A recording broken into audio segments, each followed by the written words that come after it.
ప్రెస్లో కూడా మీరు ఇచ్చిన క్లియర్గా ఉంది, మీరు ఇచ్చిన ఆఫీసర్ మిమ్మల్ని తప్పట్టట్లేదు సార్. దయచేసి ఇట్లా ఒకవేళ కోర్టు ఆర్డర్ ఇచ్చినా అది ట్రస్ట్కి పిల్లల జోలికి ఏ రాట్లా. నా ఇల్లు ఉంది, నా వస్తువులు ఉన్నాయి, అన్నీ ఉన్నాయి. చిన్నప్పటి నుంచి పెరిగిన ప్లేస్ ఇంటికి కూడా లేదు సార్. మా ఇల్లు ఉందా చూడండి ఆర్డర్లో, అది చెప్పండి చూసినా. లేదు లేదు సార్, అదే చెప్తున్నా. లేదంటే నేను మా ఊరికి రావడం జరిగింది.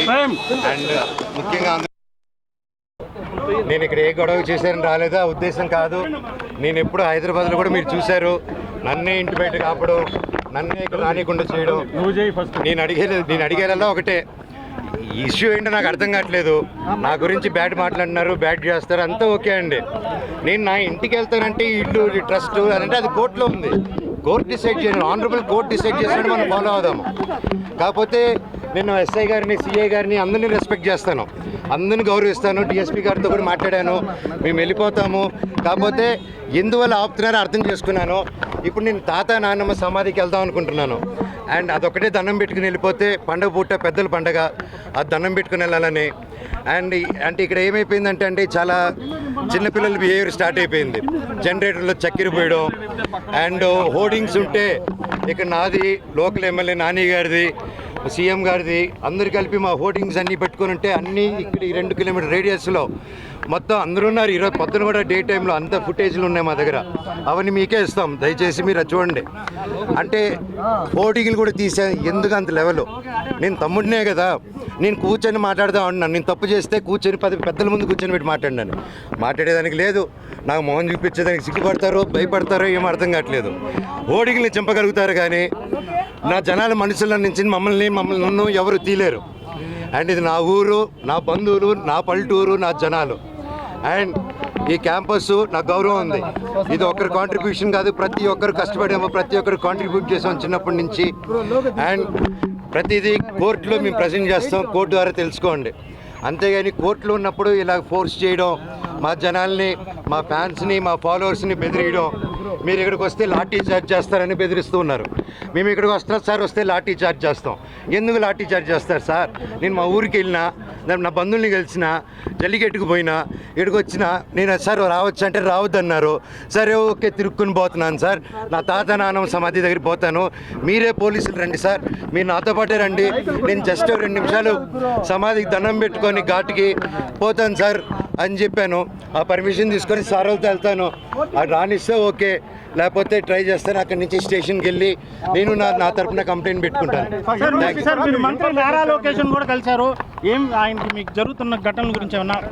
లేదండి, మేము ఏదో పర్సనల్గా కలుసుకున్నాం కానీ వేరే ఏం లేదండి.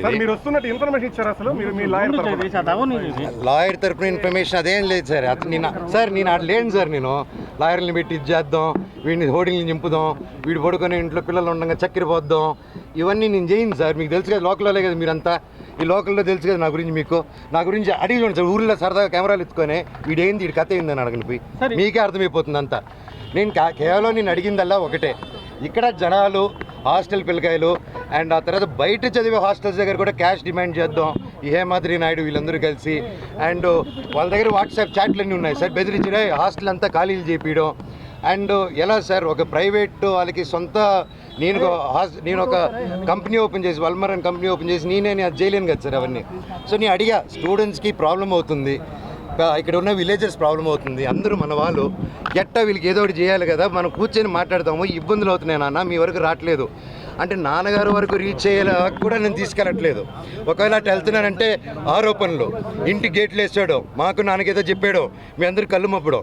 అండ్ అక్కడ ఇన్ని సంవత్సరాలు లేనిది సడన్గా ఇక్కడ ఈరోజు హోర్డింగ్ చూశారు, ఎవరెవరితో హోర్డింగ్ చేసుకున్నారు మీరే చూశారు. నేను పోయినసారి వచ్చి స్టూడెంట్స్ ఊరోళ్ళతో మాట్లాడి వెళ్ళిన తర్వాత పరిగెత్తుకుంటూ వెళ్ళి లొకేషన్ గారికి కలిశారు విష్ణు గారు అండ్ ప్రతి ఒక్కరు. అండ్ ఎందుకు ఆ భయం, ఎందుకు నేనేం చేస్తాను, ఏం లేదు కదా, కూర్చొని మాట్లాడేదానికి ఎందుకు. ఎనీవేస్, నేను గొడవకు రాలేదు, ఇక్కడ ఆపారు కాబట్టి చెప్పాను. అందరికీ కనుమ శుభాకాంక్షలు. నేను తాతగారి సమాధి, నానమ్మ తాతగారి సమాధి, అలాగే అక్కడ నా కజిన్ బ్రదర్ ప్రసాద్ అన్న, మంచు ప్రసాద్, ఆయన సమాధి కూడా ఉంది అక్కడ. నేను జస్ట్ దండం పెట్టుకుని వెళ్తానన్నా, అంతకుమించి ఇప్పుడు తాత నానమ్మ సమాధికి దండం పెట్టుకుంటానని లాఠీ చార్జ్ చేస్తే పర్వాలేదు, తాత నాన్నమ్మ కోసం తప్పులు తింటాను. లోకేష్ గారు మీరు మర్యాదపూర్వకంగానే కలిసారు, వేరే ఏం లేదండి. నేను ఎప్పుడు వచ్చినా వెళ్తాను. మా ఊరు నారవరపల్లి కూడా, సో అక్కడికి వెళ్ళిన నా బంధువులు నేను కలుసుకుని వచ్చినాను. వాళ్ళని ఈ ఇష్యూలో నేను ఇన్వాల్వ్ చేయలేదు. నేను లోకేష్ గారిని కూడా ఎవరిని గారిని కూడా సార్ నాకు ఇలా చేయండి, నాకు ఇబ్బంది పెడుతుంది, నేను ఎవరిని అడగలేదు. ఎందుకంటే ఇది నాది, నా ఒక్కడిది నేను డీల్ చేసుకుంటాను. సార్ ఇప్పుడు సమాధి కాడ వెళ్ళేందుకు పోలీసులు మీకు పర్మిషన్ ఇచ్చారా? సార్ తాత నాన్న పర్మిషన్ మీరు తీసుకొని వెళ్తారా? మీ తాత నాన్న ఇప్పుడు ఇక్కడికి మీరు మీ ఇంట్లో వెళ్ళేదానికి అడ్డుకున్నారు. అదొక ఇల్లు అంటే ఆయన ఉన్నారు, నాన్నగారు ఉండి రావద్దన్నారు కాబట్టి ఓకే. ఇప్పుడు తాత నాన్న సమాధికి ఇప్పుడు ఎట్టది మీరే చెప్పండి, న్యాయమా న్యాయం అది? కోర్టు పరిధిలో వెళ్ళకూడదు. నాకు కోర్టు ఆర్డర్ రాలేదన్న, సర్టిఫికేట్ రాలేదు. ఇప్పుడు నాకు ఆయన జిరాక్స్ కాపీ ఇస్తే తప్ప అది వచ్చింది. నాకు first of all xerox copy ఆయనకి ఎవరు ఇచ్చారో తెలియాలి కదా. నేను స్టేషన్కి వెళ్ళి అదే అడుగుతాను. సర్టిఫికేట్ అది జిరాక్స్ కాపీ నాకు కోర్టు ఇచ్చింది, అలా బయట ఇవ్వకూడదు. ఆయన చేతికి ఎవరో లోపల నుంచి ఇచ్చుంటారు కదా. నేను అప్పుడు సార్ని అడుగుతాను, సార్ ఆ పేరు ఇవ్వండి, నేను ఫైల్ ద కంప్లైంట్. సో ఇప్పుడు నేను తాత నాన్నమ్మ సమాధి దగ్గరికి వెళ్తున్నాను. దండం పెట్టుకొని నేరుగా చంద్రగిరి స్టేషన్ కానీ ఎస్పీ గారి దగ్గరికి కానీ ఎవరు పర్మిషన్ ఇస్తే అపాయింట్మెంట్ ఇస్తే అడిగి కలిసి అఫీషియల్గా లాంచ్ చేసుకొని బయలుదేరుతాను. హిట్ టీవీ యాప్, ఇందులో short news, live news, entertainment shows, movies, digital magazines తో పాటు మీ జిల్లా వార్తలను కూడా ఫ్రీగా చూడొచ్చు. అంతేకాదు కేజీ నుంచి పీజీ వరకు విద్యార్థులకు స్కాలర్షిప్ కూడా అందిస్తున్నాం. ప్రతి వారం 10 మందికి లక్కీ డ్రా ద్వారా ఒక్కొక్కరికి 10,000 రూపాయలు అందిస్తున్నాం. ఇంకెందుకు ఆలస్యం, వెంటనే హిట్ టీవీ యాప్ ని డౌన్లోడ్ చేసుకుని ఫ్రీగా ఎంటర్టైన్మెంట్ పొందండి. Hit TV app. Hit TV app. Please download hit TV app. Hit TV app ని ఫ్రీగా డౌన్లోడ్ చేసుకుని ఎంజాయ్ చేయండి. మీకు నచ్చిన ఎంటర్టైన్మెంట్ కోసం హిట్ టీవీ యాప్ ని ఫ్రీగా డౌన్లోడ్ చేసుకుని ఎంజాయ్ చేయండి. హిట్ టీవీ యాప్ ని డౌన్లోడ్ చేసుకుని ఆస్వాదించండి, ఆశీర్వదించండి. ఇంతమంది సెలబ్రిటీలు హిట్ టీవీ యాప్ ని డౌన్లోడ్ చేసుకోండి అని చెప్తున్నారంటే ఎంత మంచి యాప్ ఆలోచించండి. అమెరికా అమెరికా అమెరికా అమెరికాలో చదవాలనుకునే వాళ్ళకి విశ్వసనీయమైన పేరు మన శౌర్య కన్సల్టెన్సీ. UK లో 1 year masters, UK లో 1 year masters, 2 years work permit up to 5 years visa. Contact Saurya Consultancy. Contact 89851 89851.